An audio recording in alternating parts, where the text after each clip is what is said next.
Welcome back to the NEET series. ఇందులో మనం entire chapter అనేది కంప్లీట్ చేసుకున్నాం అనమాట. ఎవ్రీ చాప్టర్ అనేది కవర్ చేస్తాను. So each and every topic తో వెళ్దాము ఇన్ జస్ట్ 1 minute. ఓకేనా?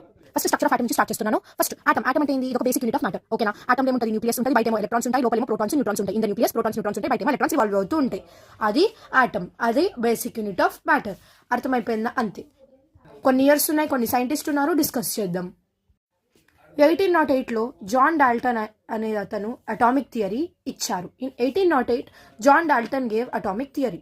Next 1897 Thomson discovered electron and gave Thomson model of atom.